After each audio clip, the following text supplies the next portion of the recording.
नमस्कार दोस्तों, जैसा कि आपको पता है कि कतर में हमारे 8 पूर्व नेवल ऑफिसर को मौत की सजा सुनाई गई है। ये मामला क्या है, इस पे बात करेंगे, इसका क्या सॉल्यूशन निकल सकता है, इस पे चर्चा करेंगे। साथ ही साथ यदि हम कतर और इंडिया के रिलेशन की बात करें तो पिछले कुछ सालों में 2022 की यदि बात करें हम तो बहुत अच्छे रिलेशन नहीं रहे हैं। हम यदि बात करें, देखिए नुपुर शर्मा का केस आया था जिसमें प्रॉफेट मोहम्मद पर उन्होंने टिप्पणी करी थी। उसके बाद कतर पहला देश था जिन्होंने इसमें आपत्ति जताई थी, और आपत्ति सिर्फ जताई ही नहीं, साथ ही साथ उन्होंने जो हमारे एम्बेसडर है कतर में उनको सम्मन भी भेज दिया था। ठीक है, तो इस पे बात करेंगे। और दूसरी चीज, यहाँ पे जो फीफा वर्ल्ड कप 2022 हुआ था वो कतर में आयोजित हुआ था और उसमें जाकिर नायक को स्पीच देने के लिए बुलाया गया था। और जैसा कि आपको मालूम है कि जो जाकिर नायक हैं वो मलिन नॉर्नी का केस यहाँ पे इंडिया में चल रहा है, उन पे और भी बहुत सारे केसेस चल रहे हैं और फिलहाल ये मलेशिया जो है वो यहाँ से इंडिया से जो है चले गए हैं। ठीक है, तो अब यहाँ पे हम लोग बात करेंगे एक चीज पे कि आखिर अभी तक क्या चीजें हुई हैं और आगे क्या चीजें हो सकती है, सरकार क्या कर सकती है। तो प्लीज वीडियो को लाइक शेयर करिएगा। सबसे पहले हम बात करें तो हमारे 8 नेवल ऑफिसर को गिरफ्तार किया गया है कतर में। ठीक है, और कोई कारण नहीं बताया गया, ऑफिशियली कोई कारण नहीं बताया गया है, मगर कुछ न्यूज एजेंसी ने क्या कारण बताया उस पर हम बात करेंगे। ठीक है, तो फिलहाल ये दहरा ग्लोबल जो है इसमें काम कर रहे थे, जो कि एक कंपनी है जो कतर की नौसेना है, जो नेवी है, उनको यहाँ पे ट्रेनिंग देने का कार्य करती थी। और ये जो दहरा ग्लोबल है, इनके जो ऑनर थे, मालिक थे, वो ओमान के रहने वाले थे। ठीक है, तो वो भी ऑफिसर थे बेसिकली।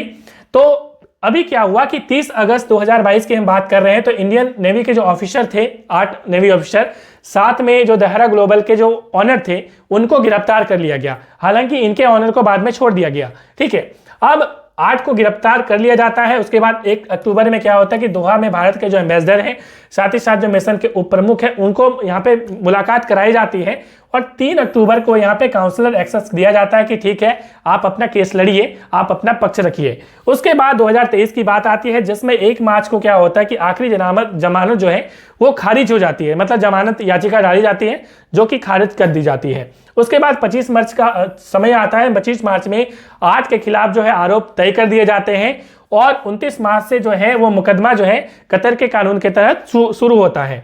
4 अगस्त को क्या होता है कि गिरफ्तार जो पूर्व अफसर हैं उनको एकांतवास से जेल वार्ड में शिफ्ट कर लिया जाता है। बेसिकली इसके पहले इनको जब पकड़ा गया था तो इनको अलग अलग 8 को अलग अलग जगह पे मतलब शिफ्ट किया गया था ताकि आपस में बात नहीं कर सके। ठीक है, मगर 4 अगस्त में क्या होता है कि इनको एक मतलब कि नॉर्मल जेल वार्ड में भेज दिया जाता है जिसमें आपस में 2 जन जो है रह सकते थे। तो यहाँ पे ऐसा लगा कि नहीं, इसमें कुछ सुधार आ रही है, हो सकता है कि इनको बाद में छोड़ दिया जाए। मगर अचानक से 26 अक्टूबर का दिन आता है 2023 में और अदालत ने 8 को मौत की सजा सुना देती है। तो ये अभी तक की डेवलपमेंट हुई है।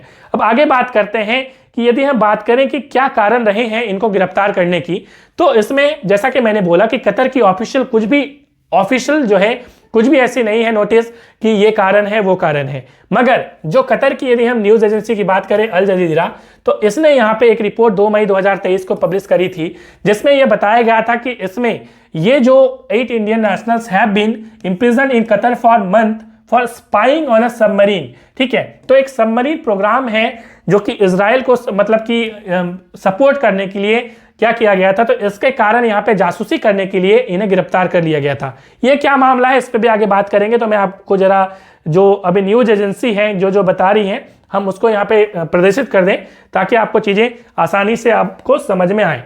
यदि हम आगे बात करें तो इसमें दैनिक भास्कर जो है उनका क्या कहना है। उनका कहना है कि मीडिया रिपोर्ट्स के अनुसार जो, जैसा कि हमने बोला अभी, एक जासूसी करने का मामला जो है ये 8 अफसरों पर आया। ठीक है, ये अकॉर्डिंग टू द न्यूज़पेपर। हालांकि ऑफिशियल, जैसा कि मैंने बोला, अभी तक कुछ भी ऑफिशियल इसमें नहीं हुआ है कुछ भी।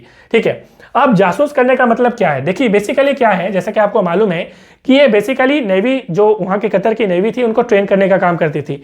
तो बेसिकली जब ट्रेन करने का काम करती थी तो जो कतर की सरकार है वो इटली से बेसिकली सबमरीन, जो छोटे सबमरीन हैं, उनको खरीदने जा रही थी, जो कि काफी छोटे थे, साथ ही साथ वो रडार में इजीली पकड़े नहीं जा सकते थे। तो इसलिए इन अफसरों से, साथ ही साथ बहुत सारे लोगों से पूछा गया कि ये हमें लेना सही रहेगा या नहीं रहेगा, काम का है या नहीं रहेगा। तो इसी दौरान जो है उनको पूछा गया और यहाँ की जो मतलब कि इंटेलिजेंस है वो कह रही है कि उन्होंने पकड़ लिया है कि ये जो जानकारी उनसे पूछी गई थी, क्योंकि जानकारी दी गई थी कि इस सबमरीन में ऐसी ऐसी क्वालिटीज़ हैं कि हमें लेनी चाहिए नहीं लेनी चाहिए, तो इन अफसरों ने इसे लीक कर दिया, ऐसा यहाँ पे न्यूज़ एजेंसी कह रही है। ठीक है, तो ये मामला है। अब देखिए यदि हम बात करें आगे, तो यहाँ पे हम कुछ और भी न्यूज़ एजेंसी की बात यहाँ पे करना चाहेंगे जो कि काफ़ी महत्वपूर्ण है। फाइनेंशियल जो टाइम्स है उन्होंने क्या लिखा है, उन्होंने लिखा कि Qatar sentence 8 Indian former naval officer to death on Thursday after finding them guilty of spying. तो ये फाइनेंशियल टाइम्स के अकॉर्डिंग ये न्यूज़ बताई गई है। उसके बाद यदि बात करें तो a person briefed on the case confirm to the Financial Times that the 8 Indians had been charged with spying for Israel. तो इजराइल के लिए ये स्पाई करने की बात हो रही है। तो इजराइल कहाँ है उस पर भी हम लोग बात करेंगे कि ये जो मतलब कि जो डेटा दिया जा रहा था इजराइल को दिया जा रहा था। ठीक है, जो 8 ऑफिसर्स जो डेटा दे रहे थे वो इजराइल को दे रहे थे, ये फाइनेंशियल टाइम्स के अकॉर्डिंग बताया जा रहा है। बेसिकली 8 इसमें नेवल ऑफिसर है, जिसमें हम सबसे पहले कैप्टन नवतेज सिंह गिल, ये काफ़ी महत्वपूर्ण नाम है, जिन्हें जो है यहाँ पे काफ़ी ज़्यादा अच्छा सम्मान जो है यहाँ पे राष्ट्रपति की तरफ से बेस्ट कैडेट का उनको मिला था। दूसरे व्यक्ति हैं जो हमारे कमांडर पुनेदु तिवारी जी हैं, इनको यहाँ पे प्रवासी भारतीय सम्मान पुरस्कार जो है वो दिया गया था कि ये कतर में अच्छे कार्य कर रहे हैं, कतर में जो वहाँ के नौसेना है उनको जो है योगदान दे रहे हैं अपना, तो इसलिए इनको प्रवासी भारतीय सम्मान पुरस्कार से नवाजा गया था। तो आपको मालूम है जब प्रवासी भारतीय सम्मान की बात करते हैं तो गांधी जी जब हमारे देश में आए थे तो उनके कारण जो है यह सम्मान की शुरुआत हुई थी। चलिए इतना हमने देख लिया। उसके बाद तीसरे हमारे कमांडर हैं, ये आप 8 नाम देख सकते हैं, ये सारे हमारे कैप्टन हैं, कमांडर हैं, तो इनको जो है यहाँ पे गिरफ्तार किया गया है। तो ये इनकी डिटेल्स थी। अब हम लोग बात कर देते हैं कि आखिर क्या मामला है, अभी तक क्या चीजें हुई हैं। यदि हम रिलेशन की बात करें तो जैसा कि हमने बोला कि रिलेशन हमारे और कतर के बीच में काफी अच्छे रहे हैं। यदि ट्रेड रिलेशन की बात करें, क्योंकि देखिए रिलेशन यदि हम विदेशों के साथ देखते हैं तो मैक्सिमम जो होता है वो ट्रेड रिलेशन ही ज्यादातर होता है। ठीक है, तो आप यहाँ पे देख पा रहे हैं कि जो कि ये जो है आए हैं, जो कि अमीर हैं कहाँ के, कतर के, वो आए हुए थे यहाँ पे। ठीक है, और उसके बाद हमारे और जो कतर के बीच में एक टाइप हुआ था जिसपे हम लोग बात करेंगे अभी कि इनको कैसे इससे छोड़ा जा सकता है। ठीक है, तो उसके पहले हम लोग बात कर लेते हैं विवाद क्या है, रिलेशन क्या है। हमारे और कतर के बीच का रिलेशन समझना बहुत जरूरी है, तब इस पर हम लोग समझ पाएंगे। देखिए जैसा कि हमने बोला कि नुपुर शर्मा ने एक कमेंट किया था प्रोफेट मोहम्मद को लेकर, उसके बाद वहाँ की सरकार ने, कतर ने एक सम्मन जारी कर दिया कि भाई ऐसा नहीं करना चाहिए, और पूरा सम्मन जो है हमारे इनवॉय को, राजदूत को भेज दिया गया। ठीक है, पहली चीज़ ये आप समझ लीजिए।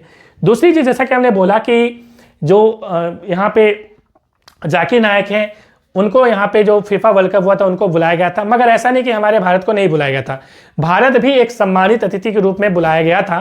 ठीक है, तो एक चीज़ ये है आप समझिए कि हालांकि मनमुटाव यहाँ पे जरूर हुआ था, मगर हमारे और कतर के जो संबंध है वो उतने खराब भी नहीं है, क्योंकि हमारे जो डिप्लोमेट है वे फिलहाल जयशंकर जी की हम बात करें, यदि हमारे विदेश मंत्री की बात करें, चाहे नरेंद्र मोदी जी की बात करें, तो उस लेवल पे काफ़ी अच्छे कार्य हो रहे हैं। लेकिन खटास तो डेफिनेटली यहाँ से हुई है, तो इनको जरूर जो है भारत सरकार को देखना चाहिए और इसमें क्या प्रयास करने चाहिए उस पर हम लोग बात कर लेते हैं। देखिए सॉल्यूशन क्या है। पहला सॉल्यूशन ये है कि हमारे जो अमीर, जैसा कि हमने बोला कि कतर के अमीर हमारे भारत में आए हुए थे, और क्या हुआ था कि इसमें एक टाइप हुआ था, एक साइन हुआ था टाइप, जिसमें ये बताया गया था कि यदि कोई भी भारतीय कतर में गिरफ्तार होता है तो उसे भारत के पास भेज दिया जाएगा, जो भी सजा होगी वो भारत के जेल में होगी। ठीक है, ऐसा नहीं कि माफ कर दिया जाएगा, सजा होगी मगर वो भारत के जेल में होगी। उसी प्रकार से यदि भारत में कोई कतर का नागरिक यदि गिरफ्तार होता है तो उसको कतर भेज दिया जाएगा। ये यहाँ पे साइन हुआ था, तो देख पा रहे हैं ये न्यूज़, और ये न्यूज़ mea.gov.in मतलब हमारे भारत सरकार में लोकसभा में ये सवाल भी पूछा गया था, तो उसी का मैं यहाँ पे स्क्रीनशॉट दे रहा हूँ। उसके बाद यदि बात करें कतर के तरफ से, तो ये तो हमने इंडिया का दिखा दिया। यदि कतर के तरफ से बात करें तो कतर में gulftimes.com ने इस न्यूज़ को छापा था, जिसमें उसने कहा था कि कतर और इंडिया के प्रिजनर्स ट्रांसफर जो एग्रीमेंट है वो अप्रूवल मिल चुका है। और उसकी न्यूज़ आप यहाँ पे देख पा रहे हैं कि अमीर शेख जो हैं वो यहाँ पे आए थे, और ये न्यूज़ जो है 2015 की है, 2015 में वो आए थे, और उसी में जो है ये बताया गया था कि जो ट्रांसफ़र है वो सिस्टम जो है वो हो जाएगा, तो इसमें कोई दिक्कत वाली बात नहीं है। इसका मतलब ये है कि इसका प्रयोग करके जो वहाँ पे जेल में बंद है उनको यहाँ लाया जा सकता है, पहली चीज़। दूसरी चीज़ यदि बात करें कि अभी जो यह फैसला हुआ है दोहा के स्थित एक कोर्ट ऑफ फर्स्ट जो इंस्टेंस ऑफ कतर है उसमें हुआ है, मतलब ये जो है ट्रायल कोर्ट है, मतलब स्टार्ट वाली कोर्ट आप समझ सकते हैं। तो अभी फिलहाल ऑप्शन है भारत के पास कि ये आगे इसको फैसले के खिलाफ जो है वो कोर्ट ऑफ अपील में ये अपील कर सकते हैं। तो पहला ऑप्शन ये है, ठीक है। तो ये ऑप्शन की तरफ भी भारत सरकार जा सकती है, तो वो तो जाना ही है। खैर उसके बाद तीसरा ऑप्शन है आईसीजे का, इंटरनेशनल कोर्ट ऑफ जस्टिस। इसमें भारत सरकार जो है जा सकती है आर्टिकल 94 का यूज करके, ठीक है। तो बेसिकली हम यदि बात करें तो एक न्यूज़ को मैं जरूर यहाँ पे कोट करना चाहूँगा। बेसिकली ये केरल में क्या हुआ था कि 2 मछुआरों की हत्या कर दी गई थी इटली के इन ऑफिसर के द्वारा, ठीक है। तो बेसिकली उसके बाद ये मामला जो है क्या हुआ कि इसमें जब ये ऑफिसर यहाँ पे हत्या कर दी, इन्होंने गोली चला दी थी बेसिकली, तो इनको भारत सरकार ने गिरफ्तार कर लिया, उसके बाद जेल में डाला गया। उसके बाद जो है यहाँ पे सारी चीज़ें हुई, पूरी प्रोसेस हुई, ठीक है। उसके बाद क्या हुआ कि इनको वापस हमें भेजना पड़ा, क्योंकि ये मामला ICJ international court of justice में चला गया। तो इन्होंने भले ही मर्डर कर दिया 2 लोगों का, लेकिन इनको भेजना पड़ा। उसमें तर्क ये दे गया क्योंकि ये जो है ऑफिसर वो उन जो वहाँ के मतलब इटली के एक नेवल ऑफिसर थे और बेसिकली वो अपने देश की रक्षा के लिए जा रहे थे। तो उनको लगा कि यहाँ पे क्या है कि ये समुद्री लुटेरे हैं, इसलिए हमने मार दिया। तो इसलिए जो है भारत सरकार को मजबूरन इनको भेजना पड़ा, ठीक है, इटली। तो बेसिकली ये मामला आप समझ पा रहे हैं कि जब इस प्रकार की चीज़ें होती है आईसीजे हम लोग जब जाएंगे तो हो सकता है कि वहाँ से हमारे फेवर में कुछ चीज़ें हो जाएं। उसके बाद बात करें ट्रेड पार्टनरशिप की, तो ट्रेड पार्टनरशिप कई लोग बोल रहे हैं कि हमें तोड़ देनी चाहिए, तो इस पर भी हम लोग बात करेंगे। देखिए, यदि हम ट्रेड पार्टनरशिप की बात करें तो हमारे और यदि कतर की बात करें तो हम लॉस में ही हैं। बेसिकली हम लोग इंपोर्ट जो है वो ज़्यादा कर रहे हैं, ठीक है। और इंपोर्ट हम लोग क्या कर रहे हैं, तो हम लोग जो नेचुरल गैस है, ठीक है, जो एलएनजी है, लिक्विफाइड नेचुरल गैस है, उसको हम लोग इंपोर्ट कर रहे हैं। बेसिकली एलएनजी क्या होता है कि जो नेचुरल गैस है उनको जो है कंप्रेस किया जाता है, मतलब लिक्विड बनाया जाता है, क्योंकि एक काफ़ी लंबा देश, काफ़ी दूरी वाला देश है। मैं आपको यहाँ पे मैप में भी दिखाऊंगा।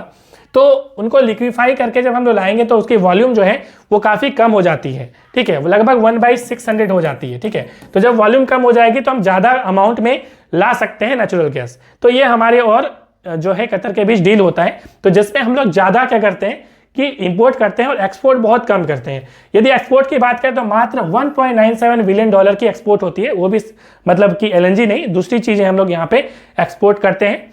बट यदि हम इंपोर्ट की बात करें तो इंपोर्ट काफ़ी ज़्यादा होती है, $16.81 बिलियन आप देख पा रहे हैं कि इंडिया टोटल इंपोर्ट जो है वो फाइनेंशियल ईयर 2022-23 में इतनी थी, और इसमें एलएनजी हमने सबसे ज़्यादा मंगवाया था, ठीक है।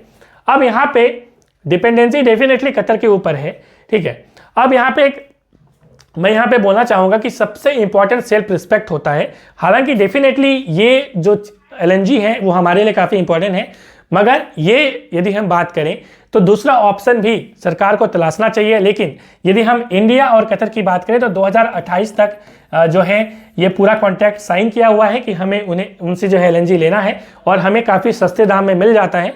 तो प्रॉफिट तो खैर देखना ही है, लेकिन आत्मसम्मान को देखते हुए इसमें हमें बीच का रास्ता जो है निकालना चाहिए। सरकार मुझे लगता है कि इसमें जरूर काम करेगी और कार्य कर भी रही है।